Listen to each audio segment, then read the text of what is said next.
Welcome to Postcards, a brief look at people, places, the arts and curiosities from around the world. On today's program, German symbolist art, 50 years of creative history. A Cézanne still life forms the centrepiece of an exceptional Christie's auction. We feature the highly prized Norland nannies. A brief look at one of the challenging pursuits a British team has come up with. And finally, raising a princely sum for a special art school for children.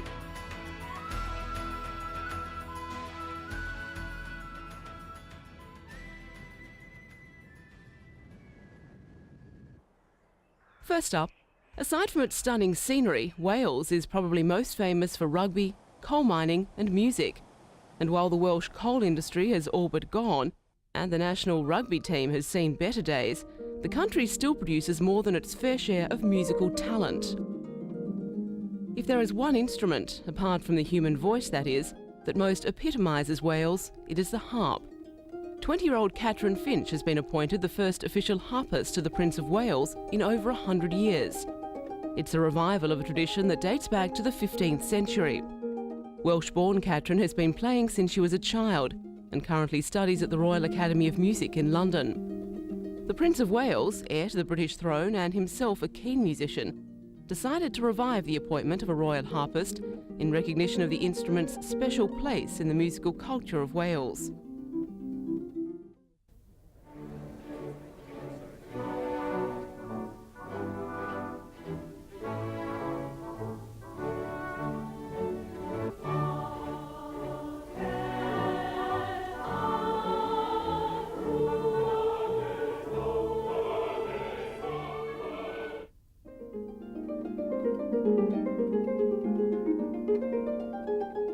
Catherine's 2-year appointment as royal harpist means working a number of performances for the Prince into her 4-year music course. It's unlikely to be a problem for this already accomplished public performer.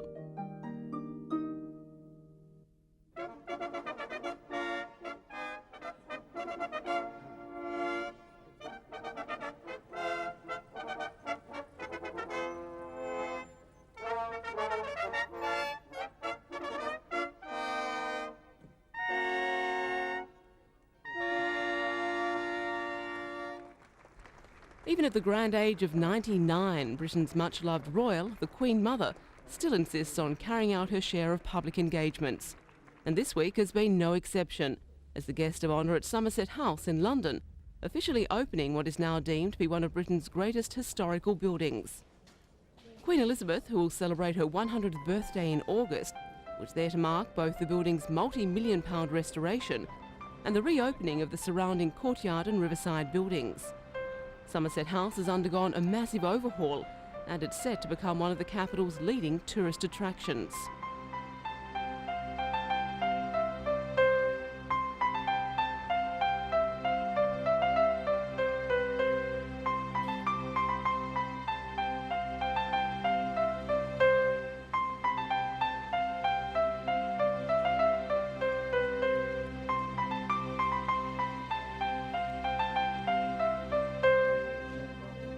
The Queen Mother also accepted, on behalf of the nation, a gift from Sir Arthur Gilbert.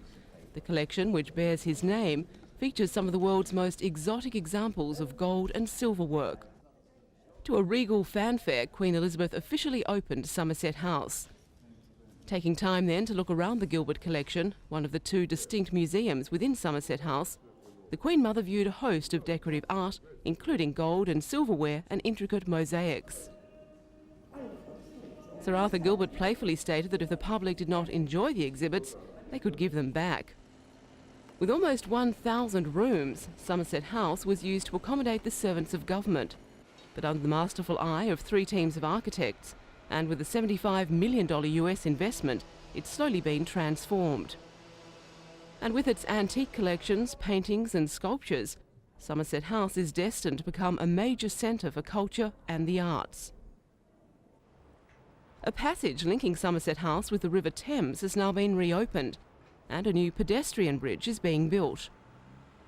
The courtyard, focal point for the Queen Mother's arrival and departure, has also been restored to its original 18th century splendour, and will on occasions double as London's latest open-air venue, holding some 3,000 people.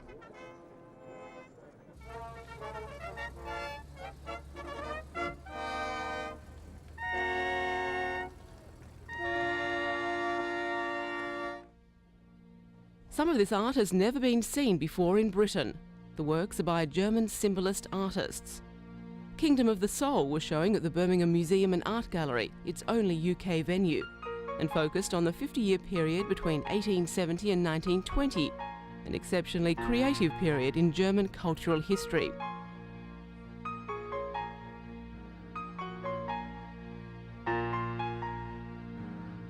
A Freudian exploration of the darker side of the human psyche was prevalent from the start. This allegory of spring by Frans van Stok is strangely disturbing. Innocence by the same artist has an equally haunting quality.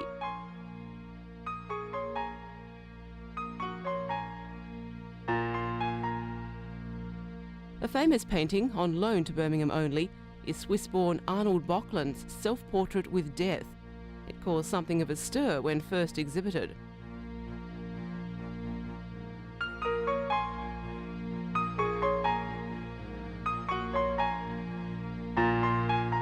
Some of the landscapes are on a truly Wagnerian scale, while others prefigure Impressionism and reveal a longing to escape the modern world of materialism.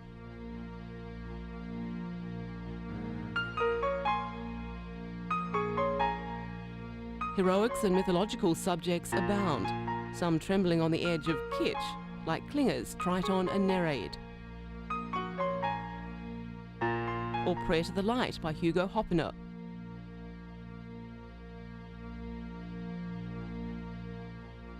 And the sculptures seem to prefigure Art Deco.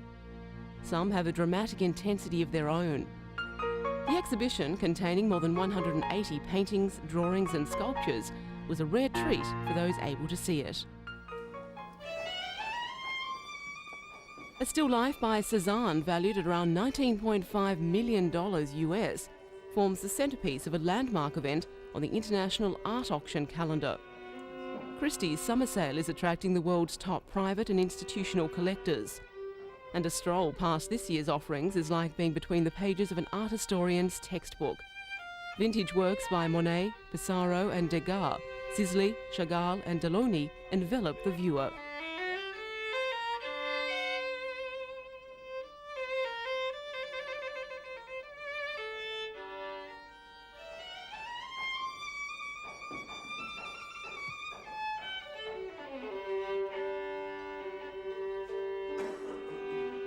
Paul Cézanne often left his canvases unfinished, returning time and again to rework the composition. The still life with fruit and pot of ginger is particularly important as it's so complete. The hefty price tag reflects the work's quality and unusual provenance. Bought by the family of the present owner directly from Cézanne, it's never been seen on the open market before. Also making a debut on the open market is this disturbing portrait of a man screaming, classic Francis Bacon. The mysterious work has been much sought after by collectors since the 1950s. It was known about only through black and white book illustrations and was presumed lost. It was rediscovered by a Christie's expert and appears on the market now for the first time since it was executed.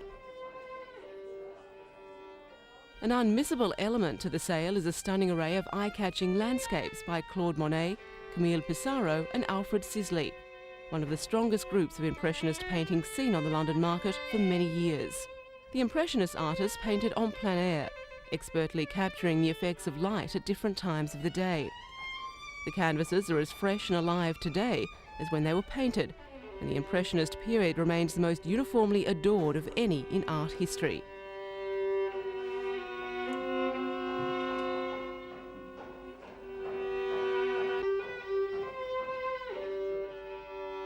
The summer event also includes a contemporary art sale. 20th century art is represented through Bacon, Pablo Picasso, Paul Delvaux and Fernand Léger.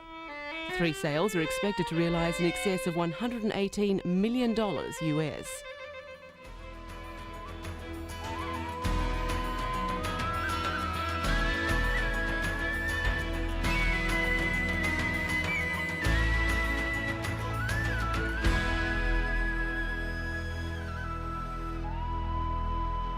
British families, so it's said, have always known that nanny knows best. But where do British-trained nannies go to learn the mixture of love, good sense and up-to-the-minute childcare that makes them the best in the world? This is Norland College in the heart of the Berkshire countryside. The 107-year-old establishment produces Britain's finest nannies. Norland nannies are highly prized, able to choose which families they work for around the world, from royalty to rock stars, and command the profession's highest wages.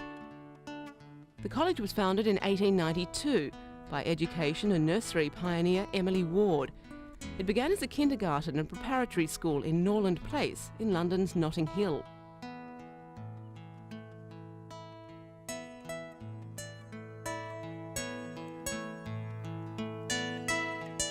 A visitor looking briefly around the college museum may think little has changed.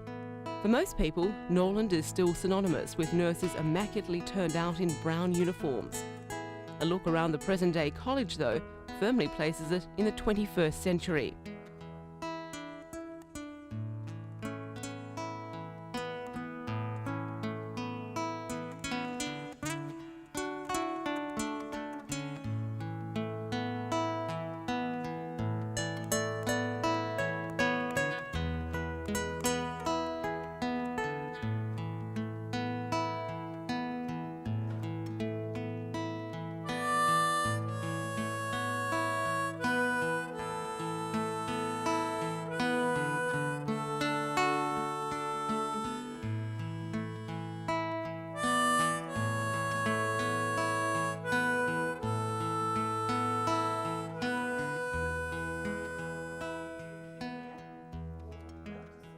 Most students take the 2-year Norland Diploma course in nursery nursing.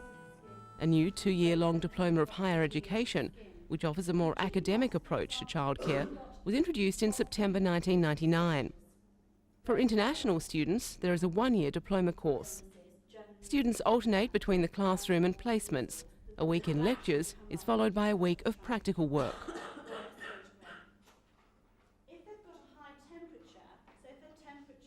Time is built into the course to enable international students to find out about living in an English home, to help them with their English language, and also to teach English to young children through the medium of play, songs and other activities.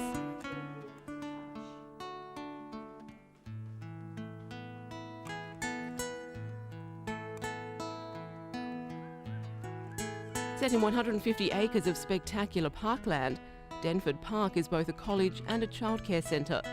There is daycare for 0 to 3-year-olds, nursery school for the 3 to 5s, a pre-preparatory school for 4 to 8-year-olds, as well as after-school and holiday clubs for children under 11. In all the areas, students work alongside fully trained staff.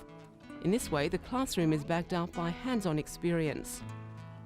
Students can either wear the traditional style of dress or the modern casual uniform of fleece and trousers, also brown.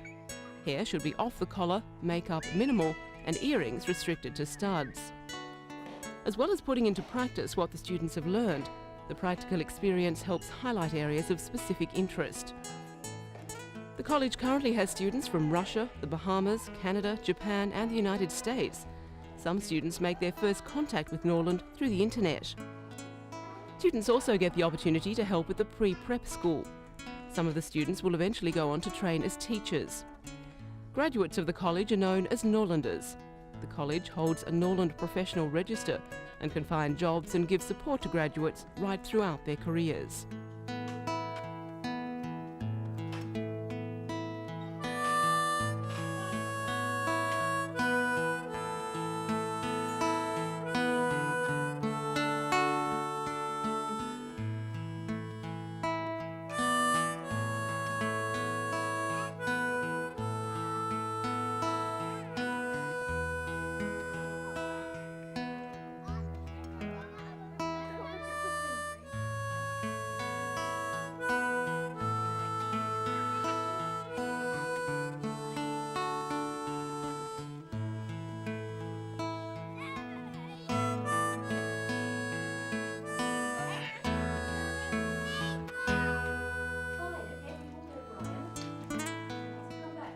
But starting out can be tough for those prospective students who cannot afford the fees.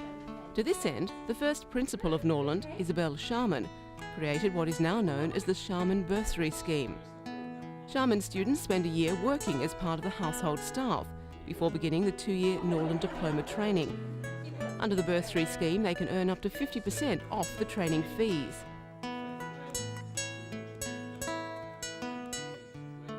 These Shaman students are taking some time off work to enjoy an adventure weekend organised for them by the college.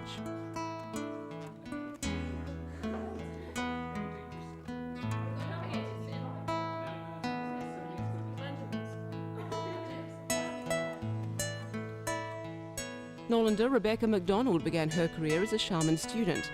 Now as nanny to Samantha, Oliver and Jack, she stoically enjoys regular summertime picnics in the park.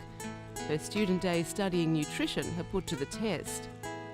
After a year, she has got the thumbs up from her young charges, which might bear out an old adage that warns, never work with children or animals.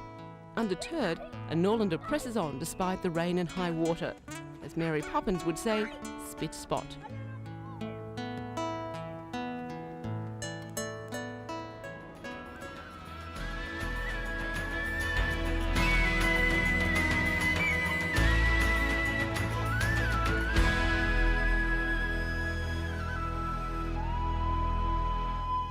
Hot air ballooning. It looks easy here in a sunny London, but these 3 British men are preparing for probably the world's greatest ballooning challenge. One of them is going to attempt to be the first man in history to reach and cross the North Pole alone in a hot air balloon. This is the kind of terrain David Hempelman Adams will be crossing, a lot higher up. He'll be flying at 20,000 feet, and at that altitude, the temperature will be minus 60 degrees. The trip is expected to take 7 days, but with the uncertain winds, he doesn't know exactly where he could end up. In the North Pole, there's no jet stream. He could end up in Canada, Russia, or even Alaska. Brian Jones, one of the team, was on the successful Breitling orbiter balloon that went round the world last year, but he thinks this trip could be even more difficult. Takeoff was scheduled to get the best weather slot, but even after takeoff, with all the uncertainties, it's going to be a difficult and tense week in the air.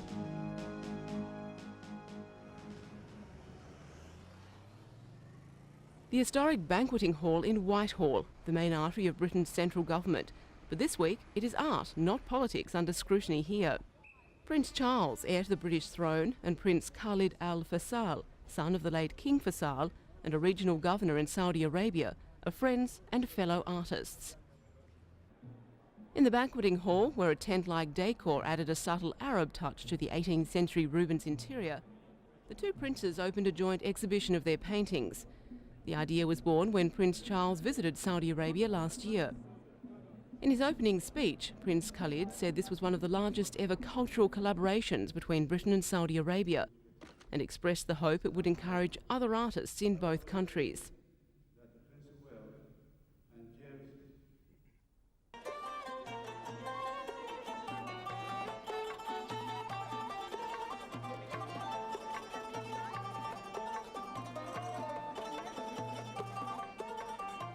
Prince Khalid's oil paintings are inspired by the people and spectacular landscapes of Asir, a mountainous region of Saudi Arabia that borders Yemen, where he has been governor since 1968. Prince Khalid is also Director General of the King Faisal Foundation, a philanthropic organisation which funds projects and awards prizes for achievements in the arts, sciences and Islamic civilization.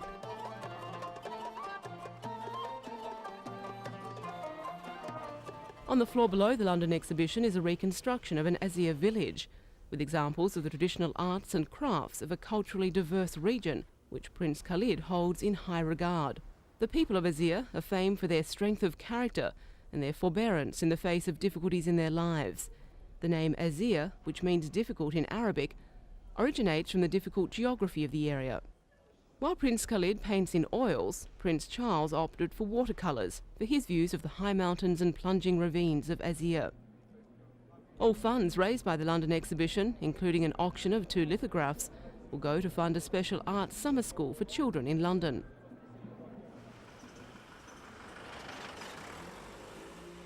The school will run here at the new offices of the Prince's Foundation in East London, a charity set up by Prince Charles where students study architecture, design and urban regeneration. The 4-week summer school aims to give children and young adults, especially those from this deprived area of inner London, a taste of the arts. With the exhibition due to go on show in Saudi Arabia in July 2001, the friendship and artistic collaboration of the royal princes from Britain and Saudi Arabia is opening up more opportunities for youngsters like these to find common ground between the European and Arab artistic heritage.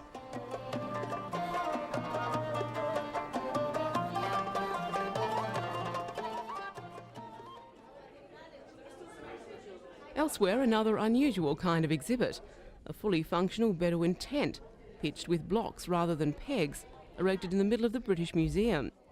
Inside, though, visitors get a real feel for the heritage and culture of the Arab world. Over the past few months, children from all over Britain have been participating in a unique project celebrating Arab culture. After seeing the museum's travelling exhibition of traditional Arab clothing, writing, art and religious iconography, the children were asked to create their own works of art, incorporating their response. These are now being hung side by side with the museum's own exhibits.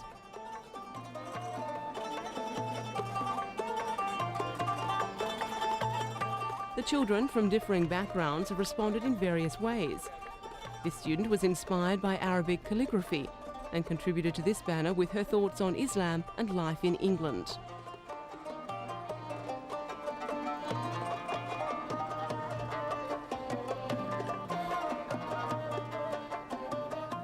The creator of this piece hails from Exeter. He glued several flower pots together and decorated them in a traditional style to make a minaret, the traditional mosque tower from which worshippers are called to prayer.